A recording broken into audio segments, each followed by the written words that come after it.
July 16, 2024. A year that's going to live in history. And either you're going to be part of it, or 10, 20 years from now, you're going to be, gee, I had an opportunity to be part of that, but I was ignorant and I didn't believe. So I don't know. I guess I need to edify potential partners.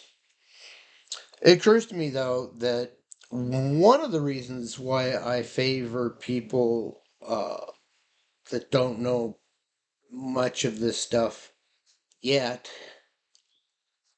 is likely they have, if not careers and on the job experience, interests or some idea of what they want to do for a career. Um, and that's knowledge. That's knowledge they can bring to the organization, which can turn into businesses or some content oriented NFTs collections. We mint NFTs, Unicorn Mint LLC. Uh, the initial, where we're at right now, the initial thing is to get people on board, so to speak, and get wallets and exchange the NFTs we're minting back and forth, and just to get a comfort zone with it. Because wallets is the axiom of tokenization. Am I edifying you yet? See, likely what you know of Web3 is 2, 3 years old, and Web3 is brand new. I mean, right now, you go back 5, 10 years, I don't think you'll find much that we'd call Web3. But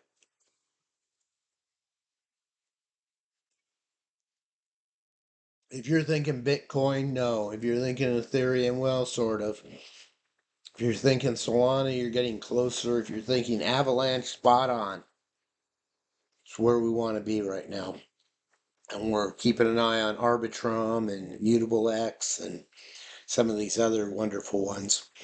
Uh, yeah, if I can just get people to do the work, there's all kinds of YouTube videos out there that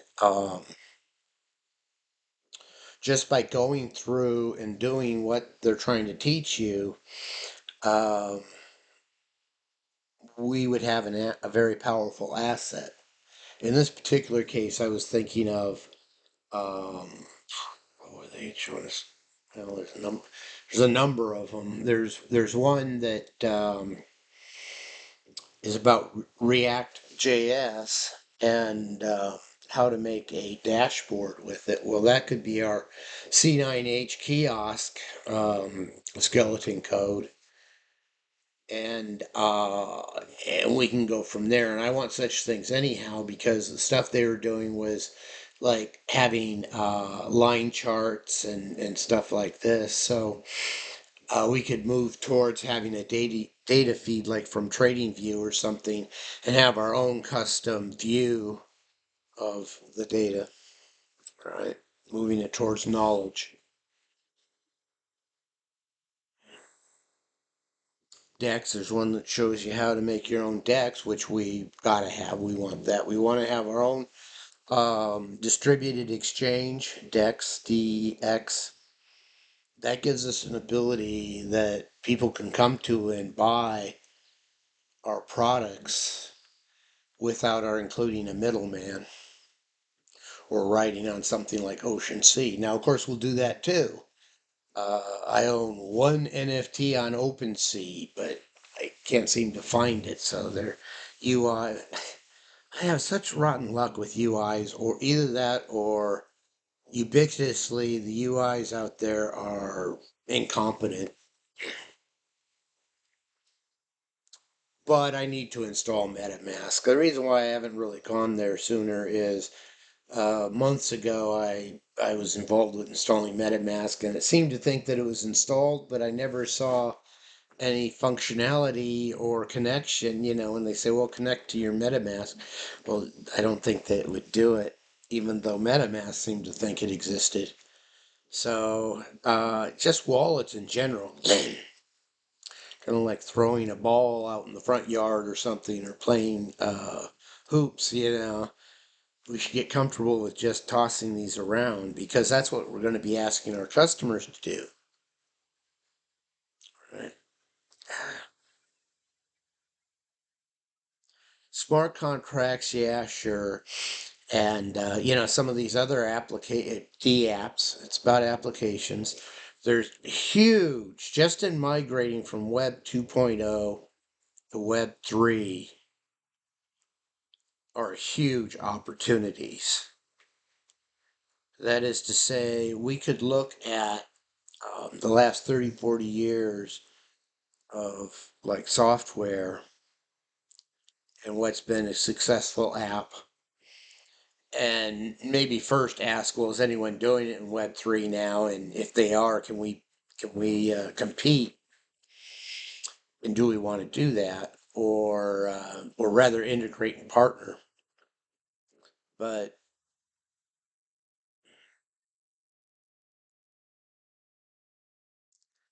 D apps, I hardly mention D apps because I go beyond D apps to what I call a machine, the Cloud 3 machines. But getting back to smart contracts, which is what people are hearing about, but what smart contracts really are is just code that comes with its own computing machine to run the code. So I like the term smart agents rather. We can make them do things. And there's a large degree of ability that once we've got them doing things, that they can run autonomously. The mock webhook architecture, which is what we want to embrace and learn, and it's brand new. It's just coming out. There's no standards or authority yet. They're working on it. But the M stands for microservices. The A stands for API first. The C stands for cloud native, and that's the gotcha. And the H stands for headless application. And webhooks is just another term for callback functions within the grand machine. Headless applications refers to you try to avoid putting much of anything involved with the presentation layer in the actual D app in the application. And that's where that React.js YouTube video comes in, because um, I think we're going to have to go to React.js to make our presentation layer. And there's there's going to have to be an awful lot of migration. That is, what do we have right now to UI to plug in our customers? Well, the Web 2.0 stuff, the browsers. That's browsers. A browser is basically an engine. It's a rendering engine. Tended to be on the client side, and tended to be on the user's computer or such. Um, so we can use familiar things like HTML and such, but we want it JavaScript driven. And with the presentation layer, we want to be super cyber security sensitive, because JavaScript, like smart contracts, is wide open and prone to hacking. Yes, we're very interested in cybersecurity too. I've almost been working on some of this other stuff so much that I haven't even been mentioning cybersecurity. In 2023, I would have advised you, if you wanted to get into IT and this kind of stuff, I would have said go for cybersecurity. And that's not that in 2024 that's not true.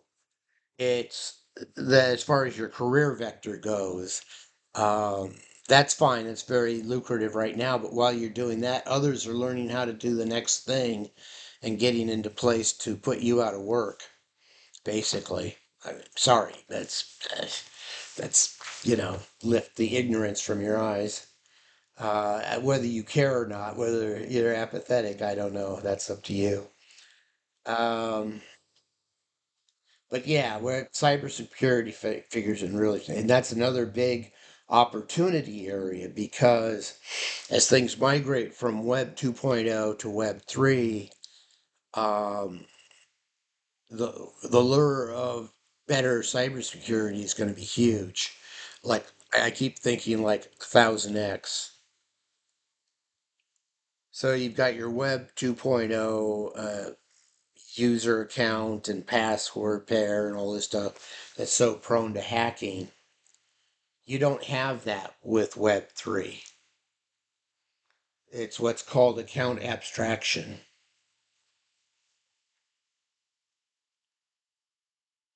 So it's not that hacking couldn't be done with Web 3. Um, it's that the bar, the effort is so much higher. I don't know. Intuitively, I feel like most of the criminals, especially those we become aware of or think they're geniuses, um,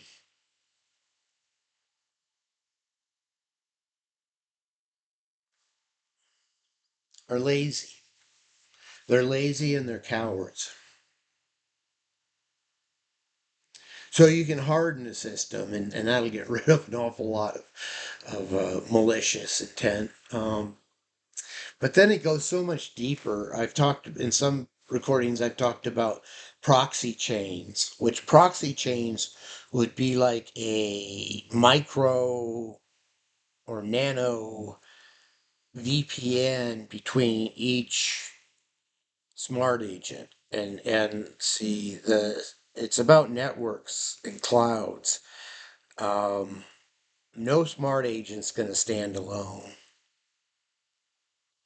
So you're going to, and I've often referred to envisioning within the D app what we would call a D app in our architecture is actually a swarm or group of smart agents. And that's part of our development work before release. Because it's rather hard coded, so to speak. All these smart agents are connected and they know their connections.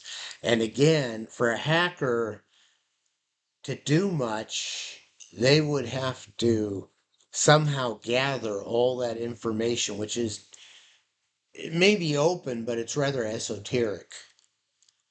Um, it's another idea I've had the problem of the openness of the smart contract that anyone with a scanner can go in and read your metacode, at least initial metacode. That's my point.